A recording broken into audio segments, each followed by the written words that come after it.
দেশ থেকে বিদেশ, খেলা থেকে বিনোদন, সব ধরনের খবর নিয়ে আমি মিঠু শুরু করছি নজরের দুনিয়া। এবার সোনপুর 1 থেকে কেদারনাথ পর্যন্ত রোপওয়ে, ঐতিহাসিক সিদ্ধান্ত কেন্দ্রের।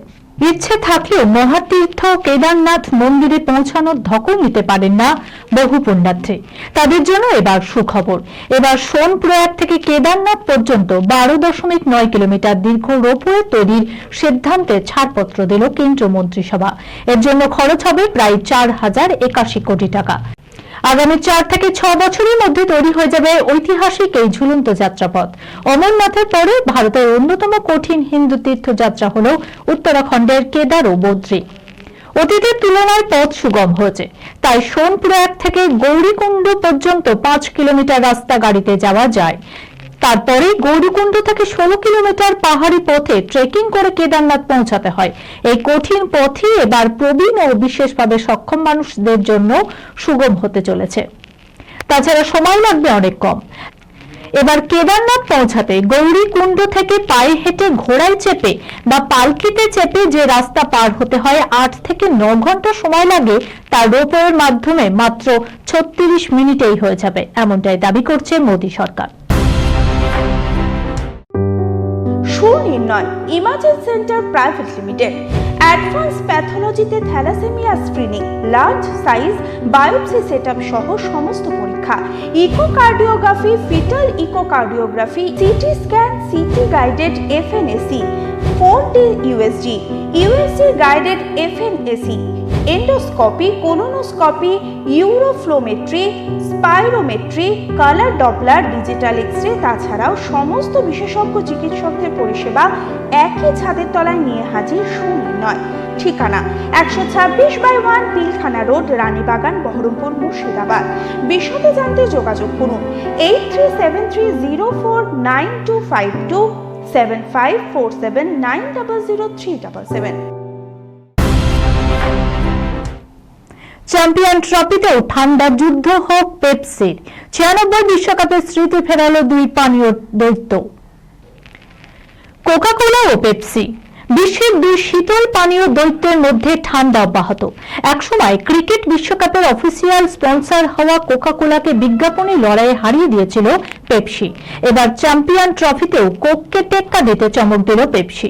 1996 সালে উপমহাদেশে আয়োজিত হয়েছিল ক্রিকেট বিশ্বকাপ। সেবার কোকা-কোলাই ছিল অফিসিয়াল স্পন্সর, কিন্তু বিজ্ঞাপনী স্লোগানে মাত করে দিয়েছিল পেপসি। তাদের বিজ্ঞাপনের ক্যাচলাইন ছিল nothing official about it. Sachin Tendulkar, Vinod Kambli, Mohammad Azhar উদ্দিনকে দিয়ে বিজ্ঞাপন করানো হয়েছিল। এবার ফের মাস্টার স্ট্রোক দিল পেপসি।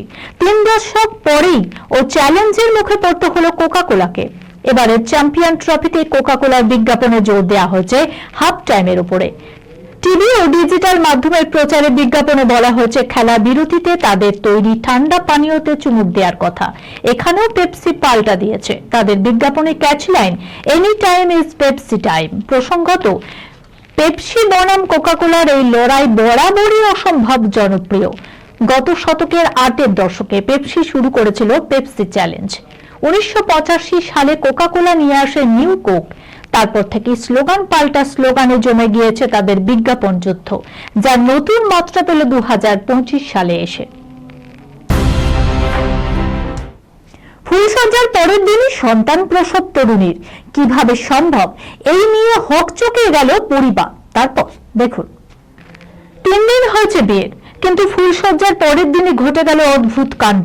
সন্তানের জন্ম দিলেন নববধূ। কিভাবে এমনটা হলো তা বুঝতেই পারছে না সদ্য বিবাহিত ওই যুবকও। এদিকে এই খবর চাউর হতেই হইচই পড়ে গেল গোটা গ্রামে। এই ঘটনা উত্তরপ্রদেশের প্রয়াগরাজে। জানা গিয়েছে, ধুমধাম করে বিয়ের পর শ্বশুর বাড়ি আসেন তরুণী। তখনও কেউ কিছুই টের পাননি। কিন্তু ফুলসজ্জার পরের দিনে ঘটে এই ঘটনা। নতুন বউকে দেখার জন্য অনেকেই এসেছিলেন বাড়িতে। তাদেরকে চা পরিবেশনও করেছিলেন ওই তরুণী, কিন্তু বিকেল থেকে হঠাৎ পেটে ব্যথা শুরু হয় তার।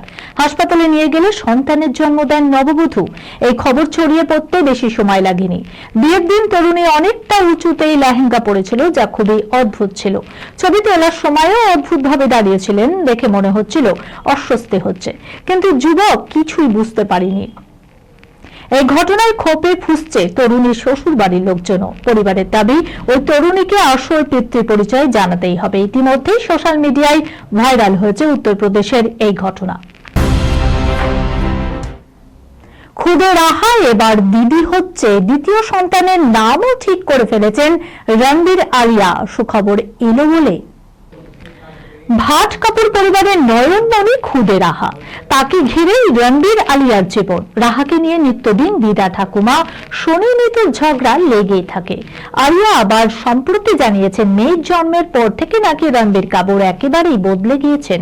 এক সময় যে ছেলেকে রমণী মোহন বলা হতো, সে এখন দায়িত্ববান বাবা। অন্যদিকে রাহার জন্মের পর থেকে বাবা মা রণবীর আলিয়ার ফিল্মি ক্যারিয়ারেরও বৃহস্পতি তুঙ্গে। একের পর এক বিগ বাজেট সিনেমা করছেন তারা। এসবের মাঝেই দ্বিতীয় সন্তান চাইছেন তারকা দম্পতি। আলিয়া সম্প্রতি এক সাক্ষাৎকারে তেমন ইঙ্গিত মিলল। তাহলে কি খুদে রাহা এবার দিদি হচ্ছে? সম্প্রতি জয় শেট্টির পডকাস্টে হাজির হয়েছিলেন আলিয়া ভাট।